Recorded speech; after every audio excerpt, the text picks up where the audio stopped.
Welcome back to page 121. Well, we're back in the world of Greyhawk. We're going to take a look at another place that's ideal for adventurers. And it's a place, of course, that many of us have visited in our time in Greyhawk, and I'll explain that in just a moment. But I'm going to zoom in a little bit and then go east and then south to the vast swamp. Dun, dun, dun. There is the vast swamp just south of Sundi. Why do we care? Well, for one thing, it's a swamp that's vast. I love the name of this place. What is it? It's a vast swamp. Who cares? It's important in Greyhawk because it is just south of Sundi. It's near the Lordship of the Isles. It has the Scarlet Brotherhood just to the south of it, and then Hepmonaland is just to the south of that. So the county of Sundi sits above it, and I already did a video on the county of Sundi and why it's a good place to adventure. Now we take a look at the vast swamp. And as did last time, I'm going to take the primary information from the 1983 World of Greyhawk fantasy setting that this Darlene map goes to, and then I'm going to take some further information from Atlas of the Flanus. This is what I do whenever I am looking for a new area for the player characters to adventure, is I look at both these resources, because I like the basic one from 83, and that gives me the basis, and then it gets built upon. So the vast swamp, this V of land, which narrows to about 30 leagues in breadth, so it's about 180 miles wide, above the neck of the Tilvano Peninsula, is sunken in the center and cliff along both coasts. This cupping causes water to form into standing pools and sluggish streams and flowage. This resulting morass of water and vegetation is known as the vast swamp. The upper swamps begin below the middle of the Hollow and West Hestmark Highlands, which flank it to the east and west. So that would be the two mountain areas there. Swamp runs southward for over 200 miles and 150 miles at the top and funneling down to only 30 miles at the base. The movement of water in the vast swamp indicates it gradually drains southward, but there's no known river rising from that end, so it's thought there are underground channels through which the waters run. Certain desperate outlaws dwell within the vast swamp, and there are also native humans and humanoids, bullywugs in particular, found in these bounds. Ferocious predators and loathsome monsters likewise consider this their domain. The men of Sundi and the folk dwelling in the hills on either hand keep constant vigil to assure the denizens of the vast swamp do not roam beyond its edges. There are many tales and legends concerning this area, but the most likely is that it is the lost burial place of the Demilich Aserarak, who once ruled the morass and beyond. And Aserarak, of course, is the guy who built and still occupies Module S1, the Tomb of Horrors. So that's what makes the vast swamp so popular, and that's why I said most people who've played D&D have been down in the vast swamp, because I, among many DMs, have the vast swamp be where the Tomb of Horrors is located. The Tomb of Horrors module itself gives a couple of different possible locations. It always made the most sense to me to stick it in the vast swamp, and I would just run groups through it, and how you got there, who cares? Let's go.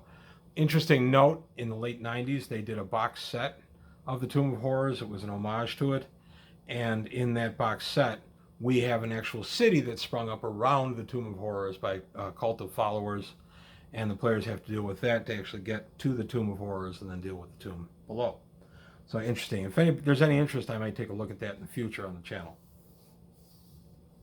But now we're going to the 1992 box set, and we're going to take a look at the vast swamp in there.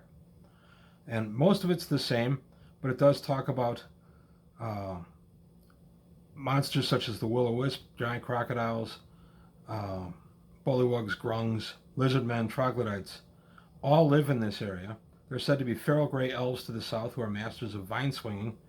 There are many tales and legends concerning this area, especially in old times before the swamp was as extensive as it is now. The most often told one is that the Demilich Aserarak, who is said to have ruled the swamp in the distant past, and now has his burial place somewhere within its confines. Not a ton added in the 92 version from what we got in 83, but the fact that the Tomb of Horrors is down here, and your players can come here for that, and come for the waters and stay for the food, into the vast swamp. That's a lot of fun. The swamp itself is a great place. Again, if you're going to be having your adventure set in Sundi, being just north of the vast swamp, I put my players up there and they had to deal with a bunch of bullywugs. Also, Wastrey the Hopping Prophet, which is a god of Greyhawk that's actually native to this.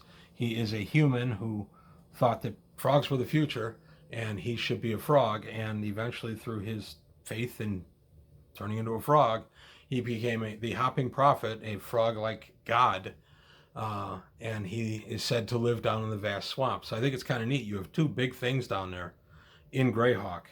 You have Waster the Hopping Prophet, and you have the Tomb of Horrors. So the vast swamp gives you vast opportunities. You've got the Scarlet Brotherhood just to the south. I'll go down a little bit, show that. You also have the Lordship of the Isles right there. Lordship of the Isles is a big power in this area. And then the Spindrift Isles of Leonard the Kafka fame are right there. So you got a lot of stuff right in this area. I did a seagoing aspect of my Sundi campaign where they actually went to sea and they were crossing the various areas to try to get up into Greyhawk City for something. And I had to meet the Dread Pirate Roberts, and it turned out it was a franchise deal. I enjoyed that. I had a mated pair of Kawatul, the feather monsters that are good. I had them.